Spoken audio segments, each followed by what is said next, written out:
back to SaltyGillz. Number four. Dockside. Quattro. We are a mess this morning. Recap it. I mean, Yep. one trip you were with us. Yeah. Wasn't bad, but just not a ton of fish, but. No, there was a ton of fish. We just didn't. Well, that's true. hook. There were a lot of fish, but we were A lot just of short fish. strikes on And everything. there was fish that didn't make it on camera. I think I had two nice ones that got off. You had multiples also, so you kind of said that was the theme for the whole month.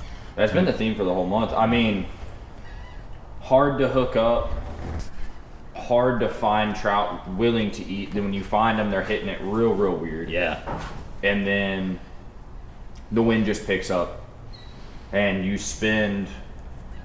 Once that bite slows down, like right now, it's almost not even worth leaving those fish. Like trying to find more fish after this wind picks up is just so hard right now. Yeah, it was. I mean, it was howling. The weekend before, we went and found reds when we were done. Yeah.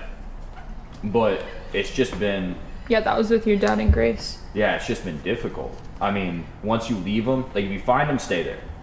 And then once they shut down, it's like, okay, are we gonna go look for reds? Yeah. Or Pack it in.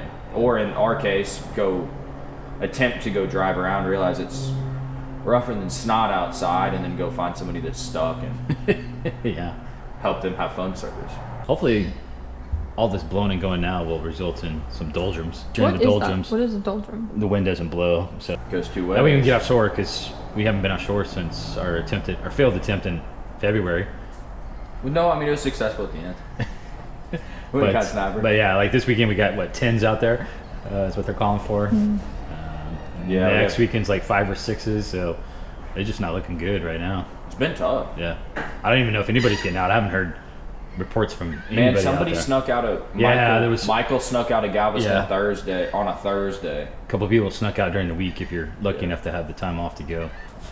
I have a question. What are we going for when we go offshore next? Like, what's our I don't even thought know. process? Cobia. Because we've tossed up one idea. I feel a lot discombobulated from like last summer because the troll just sucked. Yeah. And it's like, is that going to continue? Is it not going to continue? You look out there now, at least water temperature wise, it's right there. It's in our zone. So So I'm looking at it going, ooh, those are the numbers we like, but Yeah, but we had that last year. I don't know. There's two things that go through my head. So first of all, and y'all help us with this. So we've thrown up the idea of if we go offshore here, are we going after swords?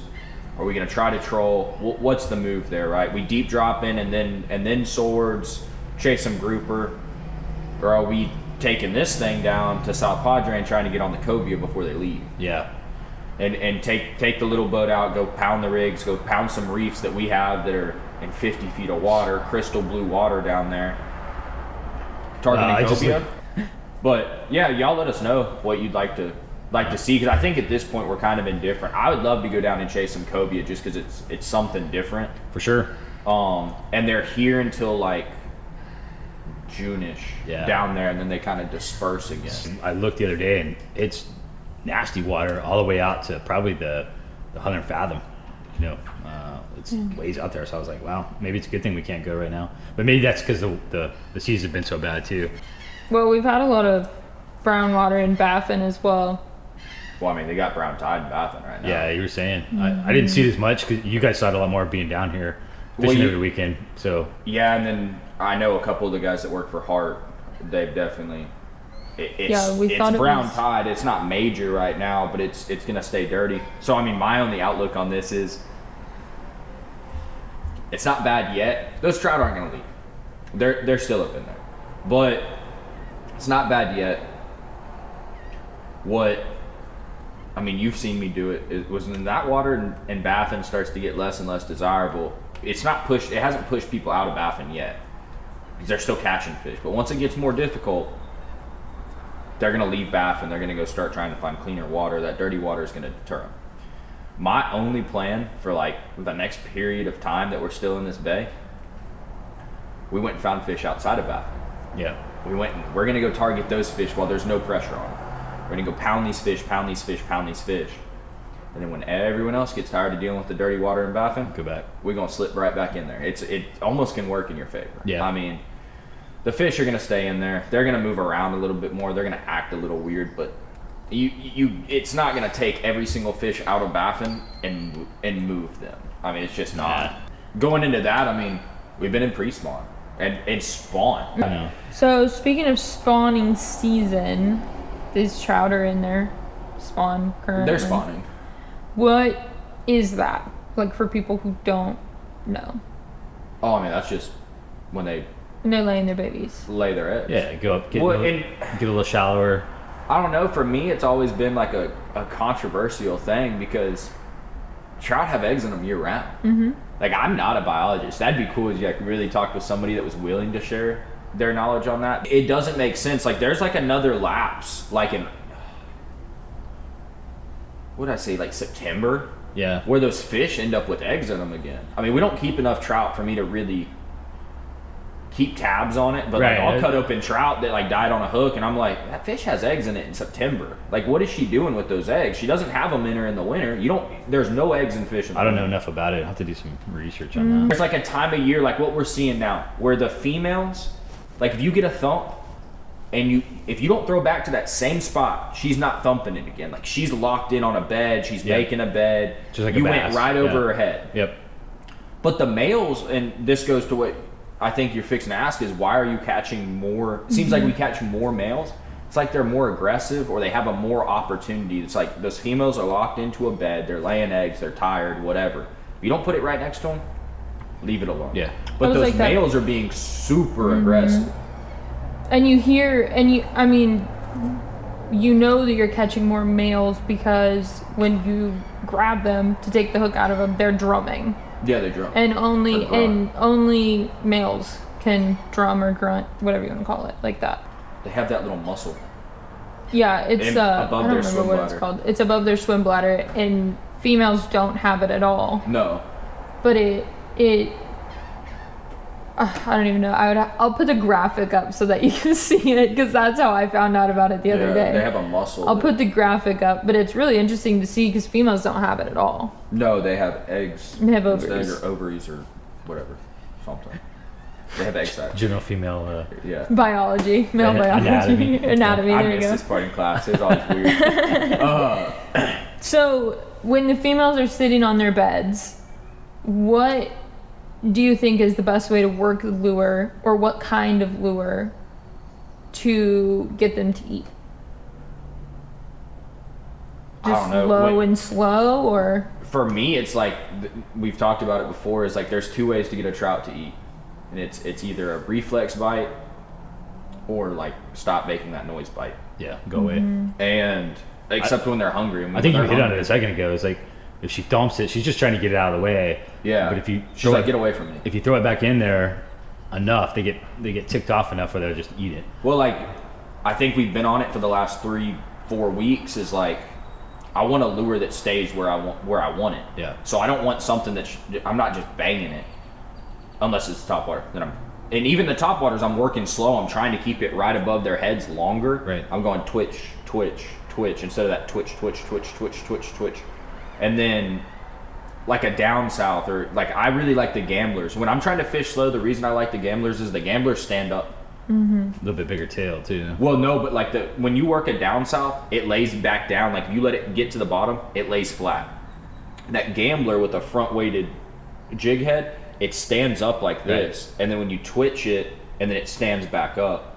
I really like that gambler. Like, I was throwing that Laguna glass. I really like that lure because it stands back up on its head, so you get it to the grass pocket, stand it, twitch, twitch, and I'll even downsize those twitches. If I know exactly where that lure is, I'm twitch, twitch, twitch, and then when I get it above the grass, I'm bang, bang, bang. Yeah. Let it fall to the next one, twitch, twitch, twitch, and I'm trying to keep it in that pocket longer, maybe piss them off more. Yeah. well, It's been working. when we were at that spot with your dad and Grace where those redfish were, you and I had moved over to the right a little bit of them because we were getting too deep. When we were to the left of them, and we moved over, and I threw like a gray colored gambler and caught that fish she was laying on a bed 100%. Oh, it's just She had torn up. all of those bellies, Yeah. eggs all in her belly. Well, and she was just belly's just raw. Yeah. I mean, they're just sitting there, just sitting on the bottom. Yep. You see it in the winter too when it gets real cold. They lay real close to the mud. They get parasites on them. Yeah. You'll see it in this video that's coming out. Shoot. 2 weeks from now. No, the week before this comes out, there's gonna be a wade fishing video, and you caught a fish. You caught it on Little John, and its belly was just raw, red. Yeah.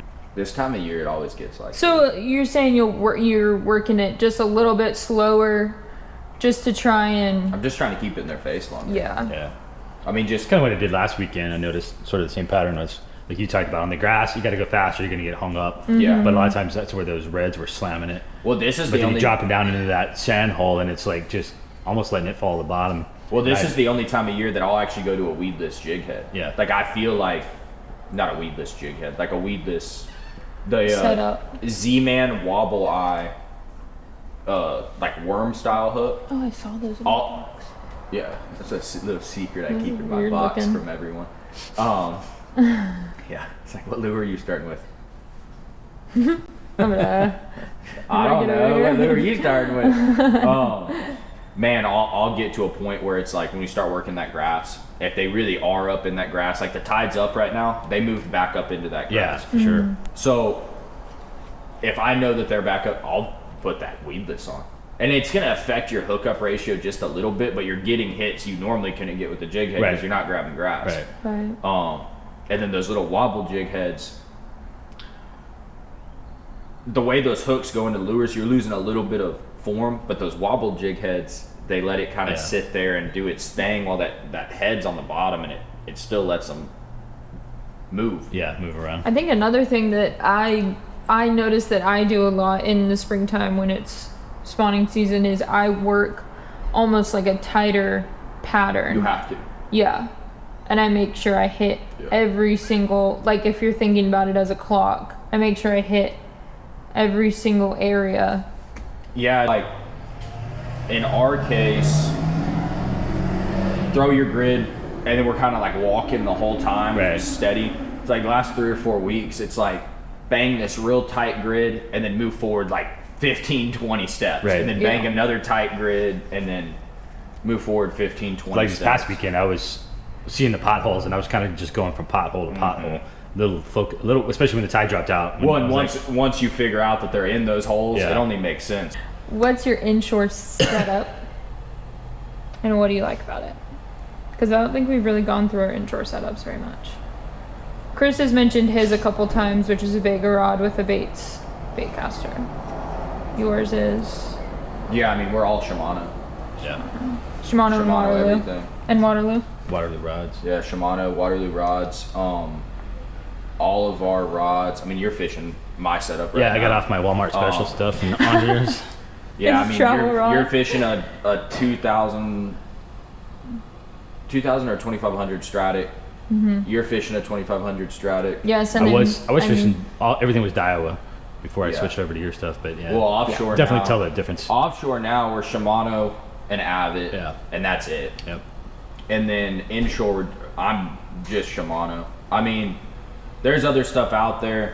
There's 13 Fishing, Luz, Abu. I mean, there's a multitude of rod or reel companies Yeah. and rod companies. The Shimanos, you got to rebuild everything at some point. I just have less minor issues with the Shimanos. It's kind of like, hey, at one point during the year with us fishing every weekend, these are going to go in and get a set of bearings. And that's, you keep them rotated right, you do it right. It's like everything else, preventative maintenance. Yeah, I mean, hey, it's a little rough. Throw a bearing in there, they're good. Yeah. The drags are great. We're fishing 20 or 15 pound braid, depending on which setup you grab out of our arsenal over there. And then all of us are fishing 7-foot rods. except for my bait caster. My bait caster is a ba- 6'6". Your bait caster's a 6'6". Which I'm making the switch, so I hope you enjoy the comedy of me I'm gonna be the only one left. yeah, trying you're the to only make one. a bait caster to, I mean spinning reel to bait caster If you switch. switch over to a bait caster, though, I have a bait caster for you. I just don't have a rod for you at this point. I don't know. Me and bait casters don't like each other. Well, That's neither why- bait caster don't like Kaylee Yeah, either that's right why- now. Yeah, currently I'm in that That's why situation. I stay with the spinning rod. But either way, everything is a medium fast rod. Mm-hmm. We don't fish any heavy setups. It just, if you're just targeting reds, I get the heavy setups, but for us, for the lures that we throw, I'm sure Kaylee will across one of the rods right here. I mean, those rods are. Yeah, I mean, once you put me on the Waterloo rods, I was like, that's a nice rod. Yeah, those Waterloo rods are nice. Sensitivity. Oh, I love my through the roof, Waterloo. yeah. And honestly, they're reasonably priced. Yeah, they're not bad. I mean, you can get into a Phantom for like $130, $150, I think. It's a great rod. You can step up if you want the fancy guides and it doesn't matter to me. And Roy's has all of their sales all the time on their rods. Go to Roy's and pick up a new Waterloo. I'll say this: I've picked up a couple different rods, and inevitably, it's like that rod gets a stress crack in it. I mean, I do like to set the hook decently hard. Cole you likes end up to with a send stress the trout crack for in a ride. it. The grip, something's wrong with the grip at some point. The Waterloo, I mean, that one of those Phantoms I'm fishing right now, I've had it for 5 years, and it still fishes. It throws good. It does everything. I'm comfortable with it. Hey, I'm sticking with that. Yeah, absolutely. Yeah, I've had my Salinity for almost 5 years. Yeah, 4. And it's you fish a Salinity and a Phantom. Mm-hmm. Fish both Phantoms. I mean, there's some great rods out there. There's some great, hey, I'll put your name on your rod. Mine has my initial on it. To me. We might end up with the custom swordfish rod. I've been itching for one of those, but I think the only reason that we would do that even is like when you get into the sword fishing setups, there's not that much available off the wall. I mean, it's pretty much dictated because everyone's sword fish is different. Yeah, exactly. That's what I was going to Because in Florida they drop 10 pounds. Yeah, we don't drop 10 pounds here. We have, but have we? Yeah, remember that one time. That one time the current was ripping at like almost 2 knots, like 8. And we went way up there. I don't know if we ever went to 10. Yeah, I think we just hit 8. It was heavy. That trips me out. I don't like that. It loads. No, I'm definitely. I like the 5s. 5 for sword fishing seems to be perfect. Yeah, and we just bump up now. And I don't know. The 8 might be good on the buoy. We'll have to play with that this year. We stopped using the buoy because we got so productive. Yeah, well, it's so productive, and then the current was just hosing us out a little bit with the buoy. So, although the guys in Florida fish buoy with 10, so maybe it's just we need to put a little more time into that and figure out more weight might be the answer. I don't know. I mean, we're dropping it in 3 minutes. We're hooked up. It's like I don't know if we want 2 on at the same time. I don't want to deal with that at all. That's when harpoons come into play. Yeah, it's so we're not ready. Fish. We're not ready for two fish at the same time. Yeah. Bay's been good to us. Hopefully offshore will be good to us. Yeah.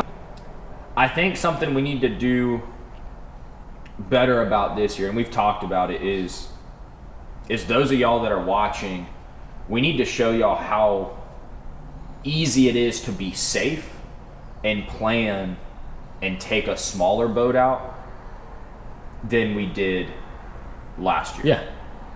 I mean, we have this thing dialed in to where that's not a problem. No. We want to go offshore, let's go offshore. Even if we're not ready to go offshore, take it offshore. Yeah.